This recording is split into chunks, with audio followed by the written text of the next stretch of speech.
Muslims believe the Quran to be the word of God as dictated to the Prophet Muhammad, while most Christians and Jews understand their holy texts to be authored by men inspired by God. This distinction means that critical analysis of the sacred texts, which has so enlightened Christian and Jewish thinking since the 16th century, becomes an extremely sensitive issue when it's applied to the Quran. And it doesn't help when those scholars who are making the attempt are largely Western non-Muslims.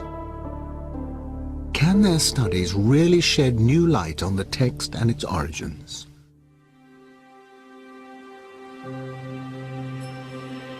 In 1972, during the restoration of the Great Mosque of Sana'a, capital of North Yemen, workers discovered a mash of old parchments in a loft between the inner and outer roofs.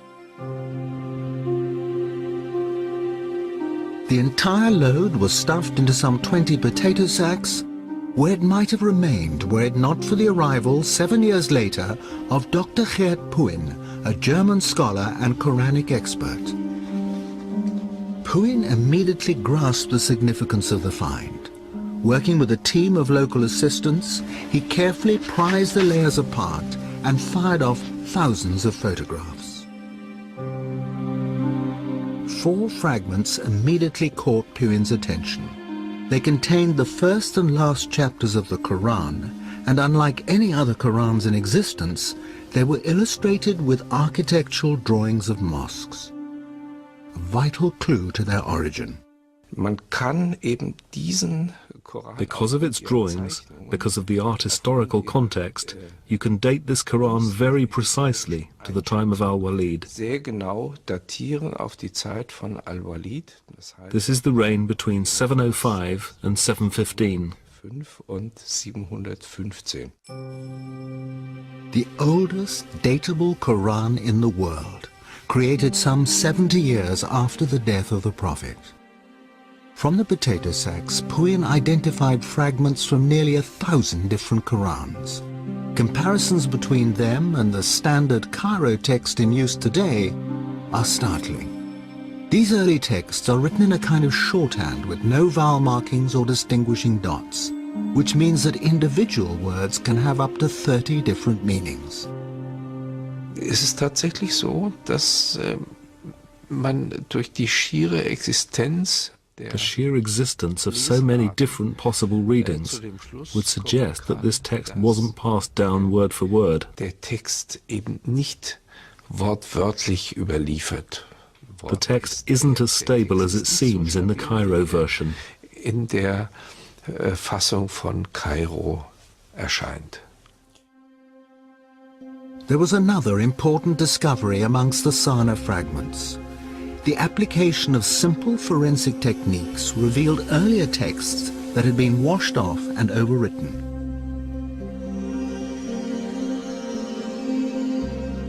Although the hidden text revealed no contradictory meanings, words had been changed, verses and whole chapters rearranged. If his researches are correct, particularly on dating, it suggests, in fact, that the Quran was not a single product, a single entity that was fixed by 650, but actually developed much, much later, hence the overlaying of texts or written materials. None of this phases Islamic scholars, past and present.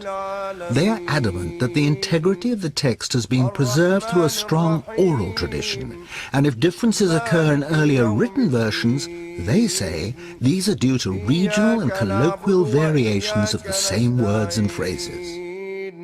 We accept that there is a diversity from the very beginning on very marginal things.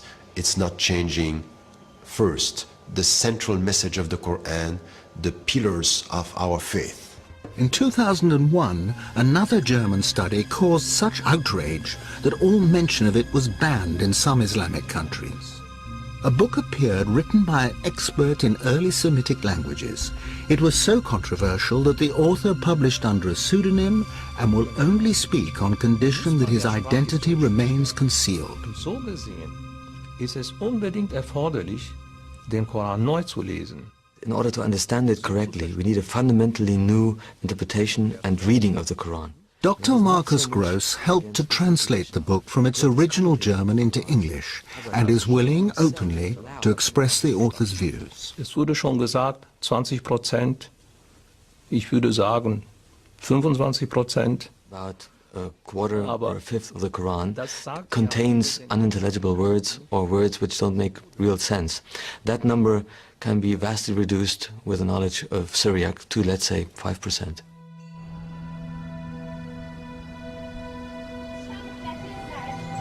Syriac or Syrio-Aramaic had become one of the dominant languages of Christian liturgy by the 3rd century. Christ spoke Aramaic, and it can still be heard in remote Christian communities like this town of Malula in Syria.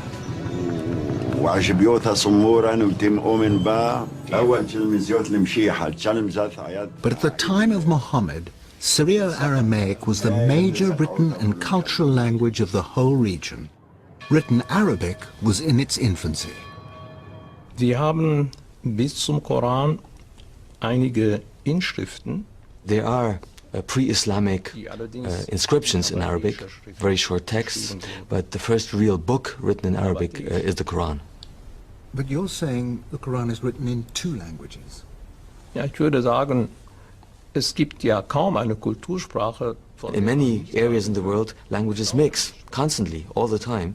Denn to make it understandable to a speaker of English, you have to go back about 1,000 years.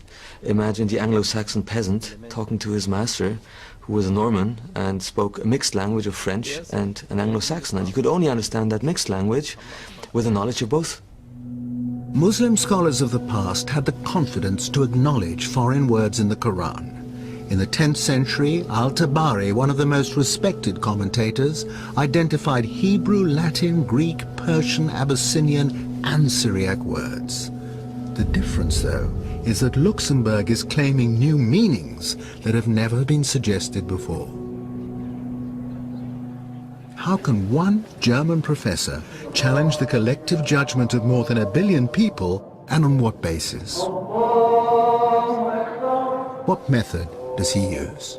Ich bin natürlich bemüht, zunächst einmal eine arabische Lesung und eine arabische... Whenever I try to find a solution for an unclear passage, the first step is to try to find an overlooked meaning of an Arabic word which is not used today, but which can be found in old dictionaries, something that the commentators didn't consider. Only if that is not possible, I take into consideration the meaning of the root, of the corresponding root in Syriac, or a possible misreading. Misreading in this case means that undotted text was dotted wrongly.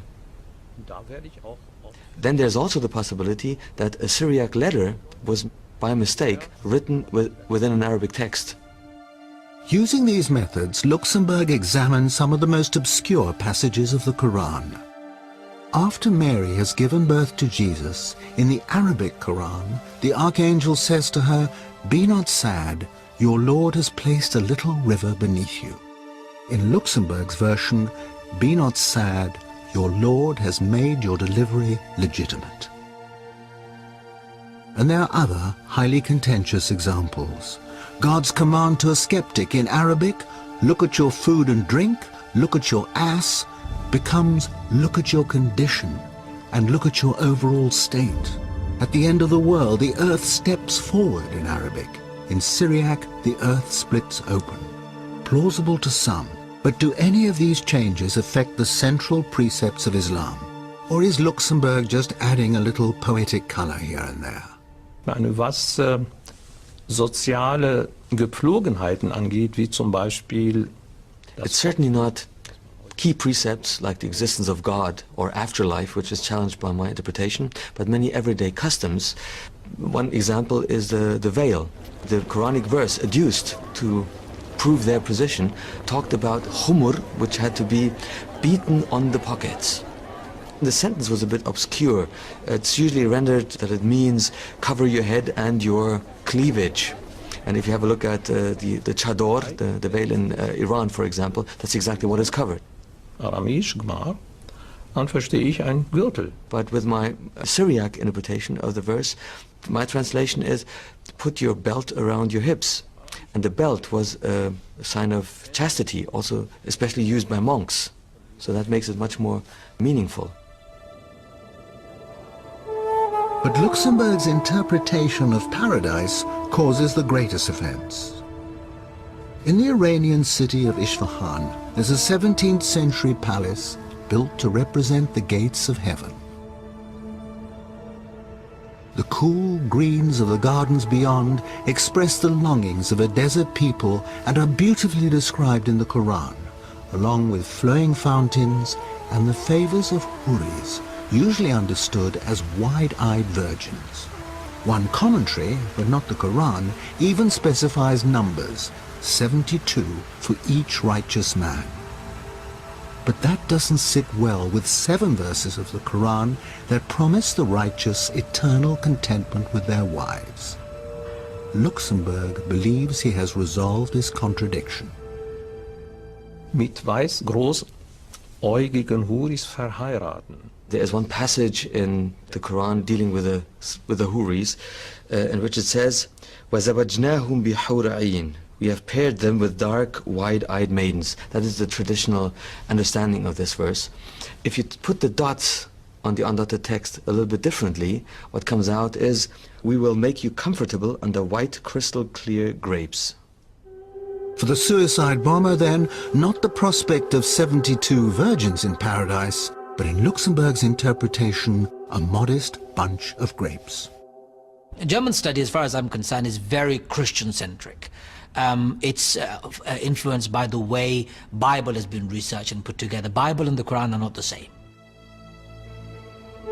It is the connection Luxemburg makes with Christian symbolism that is highly inflammatory to many, but a persuasive argument to others. This 5th century fresco in an Egyptian monastery depicts the archangels receiving souls in paradise. Each archangel holds a grape in one hand, and in the other cradles the departed souls, who are refreshed with bunches of grapes. The grape motif is repeated in the vestments of the priests of the Syrian Orthodox Church, all relating back to Christ's promise to his disciples at the Last Supper that he will not drink again of the fruit of the vine until he is reunited with them in his Father's kingdom. If foreign words were in the Arabic dictionary at the time of the Prophet, surely they had evolved into an Arabic meaning. So that particular word, even if it is Syriac, must be understood in the way the Arabs understood them. Not as grapes, but as hur, partners in heaven. I think we all understand that it's symbolic, that we have to go beyond the images and the way we look at the paradise, for example. You know, we are not asked to think of this on, you know, in a literal way. This is what is. We don't know. It's just for us a description of what is going to be beautiful beyond your imagination.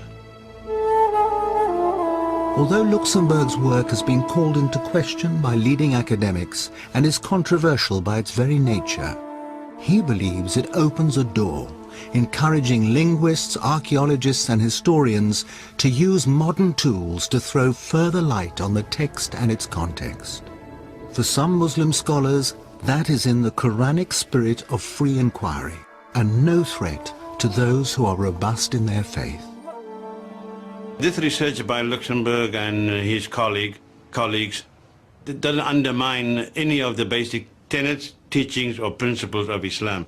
What it does, though, is to provide interesting questions. And we as thinking Muslims, as people of the 21st century, that we should say, yes, let's look at what he's providing. And let's not just condemn, but let's also see if this research has a historical base or is it a product of European Orientalism.